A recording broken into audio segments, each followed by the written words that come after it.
তখন ভোরবেলা সাদা চাদরে ঢেকে পুলিশ একজন মানুষকে তুলে নিয়ে যাচ্ছে। ক্যামেরা আটকে দেওয়া হচ্ছে, চারদিকে মানুষ চিৎকার করছে, কেউ হাত জোর করে অনুরোধ করছে, কিন্তু সাদা চাদরের আড়ালে বন্দি সেই মানুষটিকে সোজা অ্যাম্বুলেন্সে তুলে নেওয়া হলো। এটি কোনো শোকযাত্রা ছিল না। এই ব্যক্তি কোনো সন্ত্রাসী ছিলেন না, কোনো অপরাধীও নন। তিনি ছিলেন সুনাম ওয়াংচুক, সেই সুনাম ওয়াংচুক যিনি ছাত্রদের দাবিতে টানা 21 দিন ধরে ভুখ হরতাল করছিলেন। বন্ধুরা, আমাদের দেশে সাধারণত সাদা চাদর দুই অবস্থায় ব্যবহার করা হয়। 1, যখন কেউ মারা যায়। 2, যখন ব্যবস্থা চায় যে একজন জীবিত মানুষকে যেন মানুষের চোখে দেখা না যায়। এই কারণে শনিবার সকালে যখন দিল্লির অধিকাংশ মানুষ ঘুমিয়েছিল, আর তখনই যন্তর মন্তরে এই ঘটনাটা ঘটে গেল, যা নিয়ে সারা দেশে প্রশ্ন উঠল। সুনাম ওয়াংচুককে এভাবে সাদা চাদরে ঢেকে যন্তর মন্তর থেকে তুলে হাসপাতালে ভর্তি করে দেওয়া হলো। এটা কি ঠিক ছিল নাকি ভুল?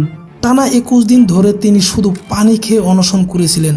তাকে নিঃশব্দে তুলে নেওয়া হলো, সাদা চাদরের আড়ালে লুকিয়ে তাকে হাসপাতালে নিয়ে যাওয়া হলো।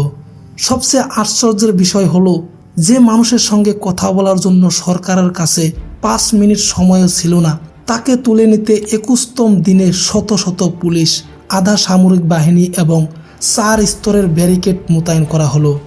এরপর থেকে দেশ যেন 2 ভাগে বিভক্ত হয়ে গেল। এক পক্ষ বলছে দিল্লি পুলিশ ঠিক কাজ করেছে, আদালতের নির্দেশ মেনেছে, তারা সুনাম ওয়াংচুকের জীবন বাঁচিয়েছে।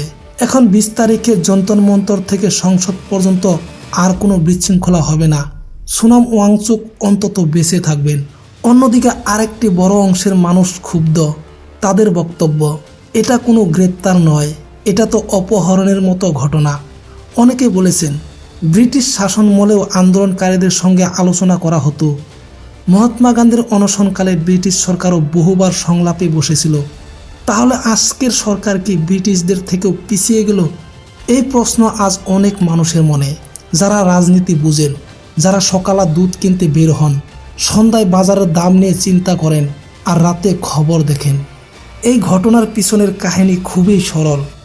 সুনাম ওয়াংচুক এবং 3 জন ছাত্র, নেহা, আমিন ও মনীষ, এই 3 জন যন্তর মন্ত্রে অনশন করেছিলেন।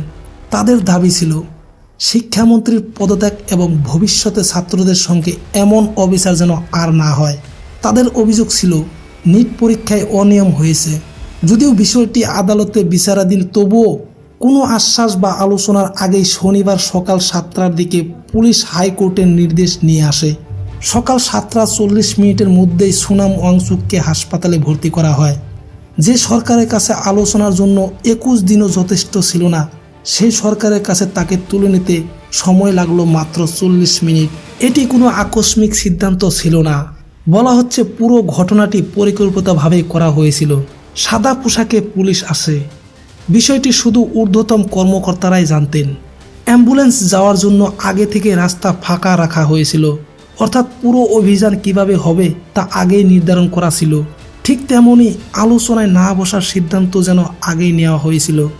এখানেই মূল প্রশ্ন, সরকারের এই সিদ্ধান্ত কি সত্যি সঠিক ছিল, নাকি এটি এমন এক পদক্ষেপ যা গণতন্ত্রের চেতনাকেই প্রশ্নের মুখে দাঁড় করায়? আপনার মতামত অবশ্যই কমেন্টে জানাবেন।